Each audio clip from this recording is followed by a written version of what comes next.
এই ওঁটটার দাম কত? ওই দামাদামি হলো, নবী সে দামে কিনতে রাজি হলেন, কিন্তু নবীর কাছে তখন অর্থ ছিল না। তখন নবীজি ওনাকে বললেন, আপনি আমাকে ওঁটটা দেন, আমি এখন গিয়ে আপনার সেই প্রাপ্যটা পাঠিয়ে দিচ্ছি। ওঁটের মালিক ওনাকে ওঁটটা দিয়ে দিলেন। আশেপাশে যারা ওঁটের মালিক ছিল সবাই জিজ্ঞেস করতেছে, এই পাগলা, তুমি কি যাকে ওঁট দিয়েছো তাকে চিনো? বলে যে না। নাম জানো? বলে যে না। পরিচয় জানো? বলে যে না। ঠিকানা জানো? না।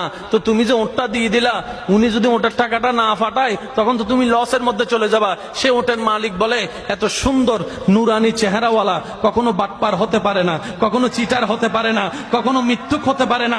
ওনার চেহারা দেখেই তো আমি ওঁট বিক্রি করার আগে মনটাই বিক্রি করে দিয়েছি, মনটাই বিক্রি করে দিয়েছি, মনটাই বিক্রি করে দিয়েছি।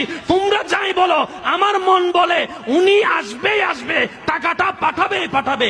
এই কথা বলতে না বলতে কিছুক্ষণ পরে নবীজির একজন সাহাবা এসে বলছেন, একটু আগে একজন ওট নিয়ে গিয়েছেন কাছ থেকে, ওটের